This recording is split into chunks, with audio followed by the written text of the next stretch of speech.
وعلى سيدنا محمد وعلى آله وأصحابه أجمعين.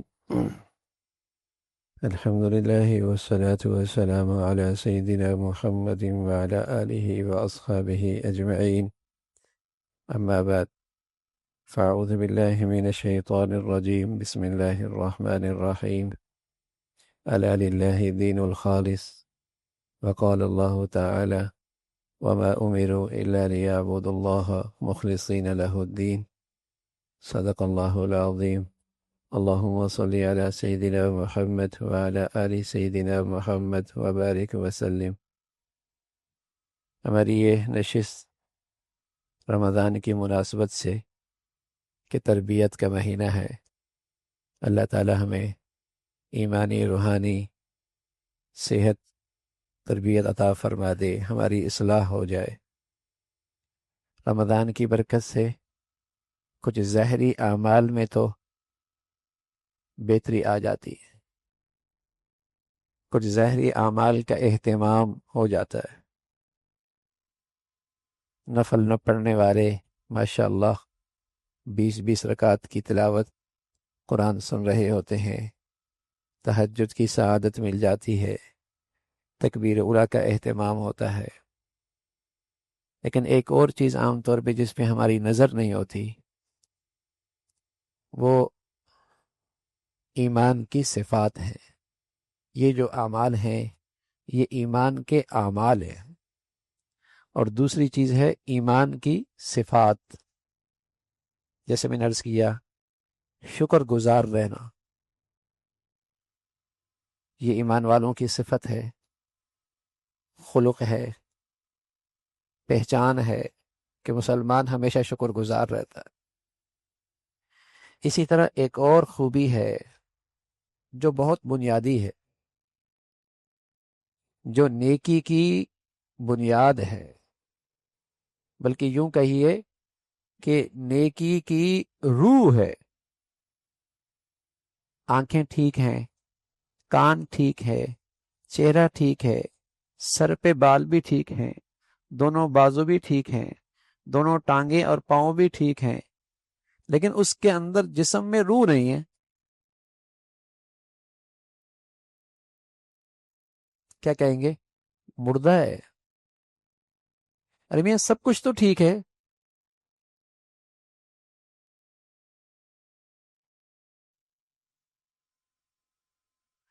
عمل کی پوری شکل ٹھیک ہے، مسجد بنا دی، خوبصورت بنائی، کمال کی بنائی، ہر چیز بڑھیا لگائی، بہت ہی معیاری لگائی، شاندار تختی لگائی،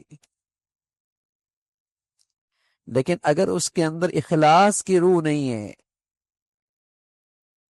یہ ایسا ہے جیسے پورا جسم ٹھیک ہے نیکی کا، اس کے اندر روح نہیں ہے۔ قربانی کر لی، صدقہ کر دیا، حج کر لیا، ہسپتال بنا لیا، کوئی اور نیکی کی شکل بنا لی، سب ٹھیک لگ رہا،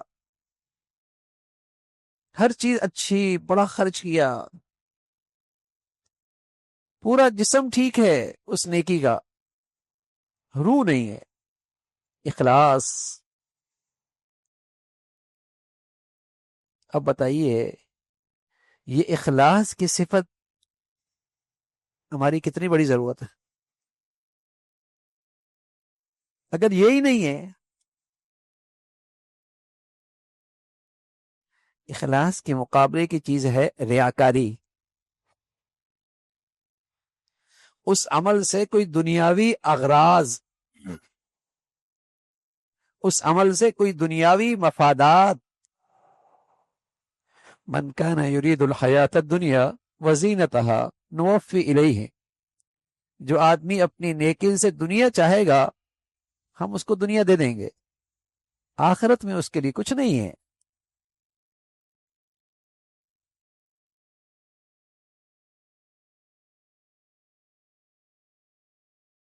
ایک بزرگ تھے مفتی زین العابدین رحمۃ اللہ علیہ، حد فرمایا کرتے تھے کہ آدمی کی زندگی جب بدلتی ہے، نیکی کی طرف آتی، تو سب سے پہلے اس کے اندر ظاہری اعمال آتے ہیں۔ نماز، روزہ، زکوٰۃ، حج، ٹوپی، داڑھی، پگڑی، یہ چیزیں آ جاتی. پھر اس کے بعد دوسرے نمبر پہ جو چیز آتی ہیں وہ صفات آتی. شکر، صبر، قناعت، تقوی. لیکن ان میں جو چیز سب سے آخر میں آتی ہے وہ اخلاص.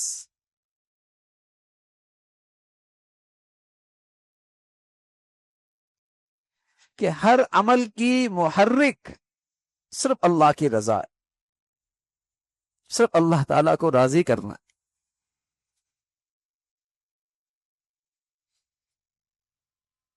کہ یہ عمل کیوں کر رہے ہو؟ بس اوقات آدمی پیسہ بھی لگتا ہے، تھکتا بھی ہے، محنت بھی کرتا ہے، حاصل بھی کچھ نہیں ہوتا، تو کتنا گھاٹا ہے. عاملۃ ناصبہ، عمل کر کر کے تھک گیا، اللہ کے ہاں اس کا وزن نہیں ہے. وزن ہے اخلاص کے ساتھ. اللہم اجعلنی من المخلصین، اللہ مجھے مخلص بنا دے کہ میں یہ کام اللہ کے لیے کرنے والا بن جاؤں. اخلاص. حضرت ابو ہریرہ رضی اللہ تعالیٰ عنہ مدینہ منورہ میں بیٹھے ہوئے تھے. مسجد نبوی میں ایک شخص آئے، دیکھا آپ کے ارد گرد ہجوم ہے، آپ اللہ کے نبی کی باتیں لوگوں کو سنا رہے ہیں. قریب ہوا، کہ مجھے ایک ایسی بات سناؤ جو آپ نے براہ راست اللہ کے نبی صلی اللہ علیہ وسلم سے سنی ہو، براہ راست سنی. فرمایا اچھا سناتا ہوں. سنانے لگے، چیخ ماری، بے ہوش ہو گئے. افاقہ ہوا، پھر سنانے لگے، پھر چیخ ماری، بے ہوش ہو گئے. 3 مرتبہ ایسے ہی ہوا. پھر اللہ کے نبی نے کہ وہ حدیث سنائی. فرمایا کل قیامت میں جب اللہ تعالی حساب و کتاب کے لیے آپ نزول فرمائیں گے، تشریف لائیں گے، تو سب سے پہلے سب سے بڑیا نیکیاں جنہوں نے کی ہوں گی، سب سے بڑی نیکی جہاد، علم اور قرآن کی خدمت، اللہ کے راہ سے مال کا خرچ کرنا. فرمایا ان 3 آدمیوں کو کھینچ کر سب سے پہلے جہنم میں ڈالا جائے گا.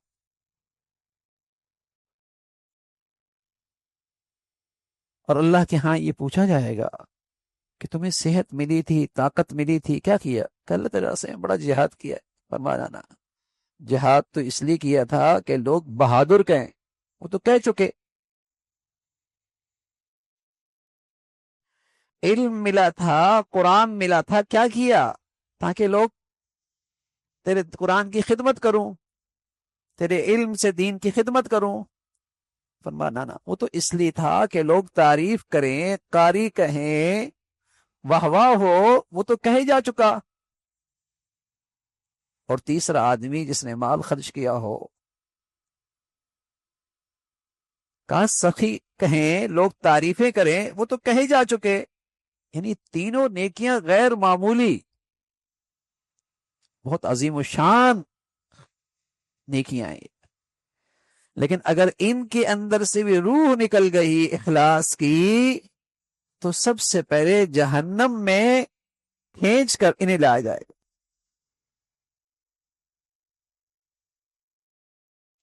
تو اخلاص ہماری زندگی کے لیے کتنا ضروری ہے. یہ اخلاص سیکھنا اور اس اخلاص کی فکر کرنا، اہتمام کرنا کتنا ضروری ہے کہ یہ عمل اللہ کے ہاں قبول ہو جائے، اللہ تعالیٰ کو راضی کرنے کے لیے ہو.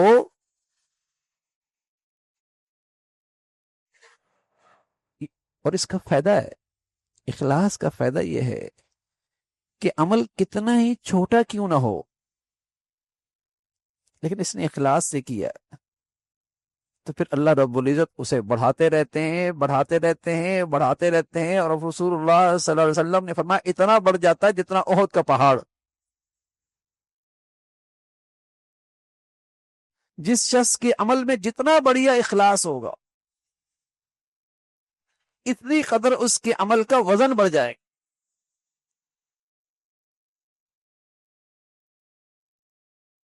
عمل کی شکل تو اچھی ہے، لیکن میرے سے جسم پورا ٹھیک ہے، روح نہیں ہے،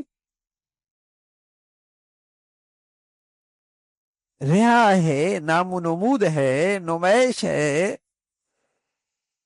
دنیاوی مفادات پیش نظر ہیں، تو وہ عمل اللہ کے لیے تو نہیں ہے۔ اللہ تعالیٰ تو بڑے غیور ہیں، اپنے عمل میں شرکت برداشت نہیں کرتے۔ اللہ تعالیٰ بہت غیرت مند ہیں، اپنے عمل میں شرکت برداشت نہیں کرتے،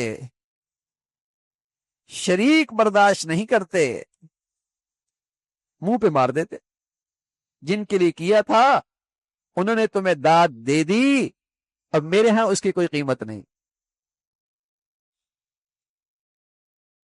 عمل اللہ کے لیے ہو، اخلاص کے ساتھ ہو، کہ اللہ تعالی راضی ہو جائے۔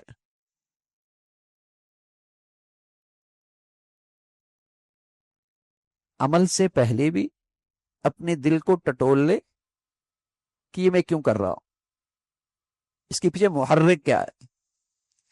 دوران عمل بھی نظر رکھے غلط جذبہ تو نہیں آ رہا، اور عمل ہونے کے بعد بھی اس عمل کو بچائے کہ کہیں ریا کے نظر نہ ہو جائے، اور اللہ تعالی سے اس کی قبولیت مانگتا رہے۔ ورنہ بس اوقات آدمی عمل کرتا نہیں، پہلے سے ضائع کر دیتا ہے، یا عمل کر لیتا ہے اس کے بعد ضائع کر دیتا ہے۔ قیمت تو اس عمل کی ہے نا، من جاء بالحسنہ، جو نیکی لے کر آیا، صرف کی نہیں، بچا کر لے کے آیا، ضائع ہونے سے بچایا اسے، عمل کرنے کے بعد اسے ضائع نہیں ہونے دیا، نیکی لے کر آیا، پھر اسے 10 گنا، 500 گنا، اور پھر اللہ تعالیٰ اس اخلاص کی برکت سے اپنے شایع نشان عطا فرمائیں گے۔ کس جذبے سے کی؟ الا للہ الدین الخالص، اللہ تو خالص دین قبول کرتے ہیں، خالص عبادت قبول کرتے ہیں۔ منافق آدمی بھی کلمہ پڑھتا ہے، اور وہ بھی مسلمانوں کسی نماز پڑھتا ہے، لیکن چونکہ اس کا کلمہ اور اس کی نماز دنیاوی مفادات حاصل کرنے کے لیے ہوتی ہے، اللہ کے لیے وہ کلمہ نہیں پڑھتا، اس لیے وہ مسلمان نہیں ہوتا، وہ منافق ہوتا ہے۔ کلمہ تو پڑھتا ہے، مسلمانوں کے ساتھ نماز بھی پڑھتا ہے، مسلمانوں کے ساتھ اٹھتا بیٹھتا بھی ہے، لیکن چونکہ اخلاص نہیں ہے، وہ ایمان کلمہ اخلاص سے نہیں پڑھ رہا، اللہ تعالیٰ کو راضی کرنے کے لیے نہیں پڑھ رہا، ریا کے لیے پڑھ رہا، دکھلاوے کے لیے پڑھ رہا، اس سے وہ دنیاوی مفادات اٹھانا چاہتا ہے، سیاسی مفادات اٹھانا چاہتا ہے، اس لیے وہ دین مذہب کا نام لیتا ہے۔ اگر وہ واقعی ہی دین اسلام میں مخلص ہوتا تو اس کی تنہائیاں، اس کی خلوتیں، اس کی انفرادی زندگی، اس کے اندر بھی اللہ تعالیٰ کو راضی کرنے والے کام ہوتے۔ اس کی تنہائی، اس کی خلوت، اس کی انفرادی زندگی کے اندر بھی اللہ تعالیٰ کے رضا والے کام ہوتے۔ مخلص آدمی کی ایک نشانی یہ ہوتی ہے کہ وہ خلوتوں کی جو نیکیاں ہوتی ہیں اس پر اسے استقامت ملتی ہے، دوام ملتا ہے، وہ اس کا شوقین ہوتا ہے، وہ ان خلوتوں اور تنہائیوں کی عبادات کا حریص ہوتا ہے۔ جس پر لوگوں کی نظر نہیں، یہ ان نیکیوں کا حریص ہے۔ اللہ تعالیٰ میں نصیب فرما دے، اللہ تعالیٰ نصیب فرما دے۔ اس اخلاص کے درجے ہیں، جو جتنا اعلیٰ درجے کا مخلص ہوگا اتنا اس کے عمل کا وزن بڑھیا ہوگا۔ اللہ تعالیٰ کے ہاں گنتی نہیں ہوگی، تول ہوں گے اعمال کے۔ اب اس عمل کے اندر جو چیز وزن ڈالے گی وہ اس کا اخلاص ڈالے گا، وہ اس کا اخلاص ڈالے گا کہ اس عمل میں اللہ تعالیٰ کی رضا، اللہ تعالیٰ کی چاہت اور اللہ تعالیٰ کی ذات کتنی مقصود اور مطلوب تھی، وہ عمل پھر جاندار بنے۔ تو بس اوقات آدمی ظاہری عمل کر رہا ہوتا ہے۔ قل اونبئکم بالاخسرین اعمالا، ہم تمہیں بتائیں جو اعمال کے ذات سے بڑے نقصان میں ہیں۔ الذین ضل سعیہم فی الحیات الدنیا، جن کی ساری محنت دنیا میں ضائع ہو گئی۔ وہم یحسبون انہم یحسنون صنعا، وہ سمجھتے ہیں ہم بہت اچھا کر رہے۔ یا تو ان کے عمل میں شریعت کا طریقہ نہیں ہوتا، یا ان کے عمل میں اخلاص نہیں ہوتا، یا تو ان کے عمل میں سنت کا طریقہ نہیں ہوتا، یا ان کے عمل میں خلوص نہیں ہوتا، ان کی ساری وہ اعمال کی محنت ضائع ہو جاتی۔ حضرت معاویہ رضی اللہ تعالیٰ عنہ کے سامنے جب حضرت ابو ہریرہ رضی اللہ تعالیٰ عنہ کی یہ حدیث اور یہ کیفیت بیان کی تو پاس بیٹھنے والے کہنے لگے، حضرت معاویہ رضی اللہ تعالیٰ اتنے روئے یوں لگا جیسے آپ فوت ہو جائیں گے، اور فرمایا کرتے تھے جب یہ بڑے بڑے لوگوں کے نیکیوں کا یہ حال ہے پھر دوسروں کا کیا حال ہوگا۔ اس لیے مسلمان نیکی بھی کرتا ہے، ڈرتا بھی رہتا ہے، نیکیاں بھی کرتا ہے، ڈرتا بھی رہتا ہے، لیکن اللہ کی رحمت سے امید بھی رکھتا ہے۔ جس ذات نے توفیق دی وہ ذات اپنے فضل سے قبول بھی فرما دے۔ تو اس کا یہ عمل امید اور خوف کے درمیان میں چلتا ہے، اور یہی نجات کا راستہ، کہ خوف رہتا ہے اپنی نیکیوں پہ عجب اور تکبر نہیں آتا، اور امید رہتی ہے کہ مایوسی نہیں ہوتی، مایوسی نہیں ہوتی کہ پھر کرنے کا فائدہ کیا۔ امید ہوتی ہے کہ جس ذات نے توفیق دی وہ اپنے فضل سے قبول بھی فرما لیں گے، لیکن میری حیثیت ایسی نہیں، میرے عمل میں اتنی جان نہیں، ڈرتا بھی رہتا، اللہ کی رحمت سے امید بھی رکھتا ہے۔ تو میرے عزیزو، ہم اپنے ان نیکیوں میں عمل سے پہلے بھی، عمل کے درمیان میں بھی، اور عمل کے بعد بھی اس کی حفاظت کی فکر کریں۔ مال جہاں ہوتا ہے نا، چور ڈاکو وہیں آتے ہیں، جہاں نیکیاں بڑی ہوتی ہیں چور ڈاکو بھی وہیں آتے ہیں۔ تو شیطان مکر و فریب بھی وہیں کرتا ہے جہاں مال ہے، جہاں نیکیاں ہیں، کہ کس طرح اس کی یہ نیکیاں ضائع ہو جائیں، ریاکاری کے ذریعے، دکھلاوے کے ذریعے، غلط جذبات کے ذریعے نیکیاں ضائع کرتا ہے۔ اللہ تعالی ہمیں اخلاص بھی نصیب فرمائے، عمل کی توفیق نصیب فرمائے، اور وہ عمل قبولیت والا عطا فرمائے۔ اللہم لک الحمد کلو ولک الشکر کلو، اللہم اعنا علی ذکرک و شکرک و حسن عبادتک، اللہم اعنا علی ذکرک و شکرک و حسن عبادتک، نستغفر اللہ و نتوب الیک، نستغفر اللہ و نتوب الیک، سبحان ربک رب العزة عما یصفون وسلام علی المرسلین۔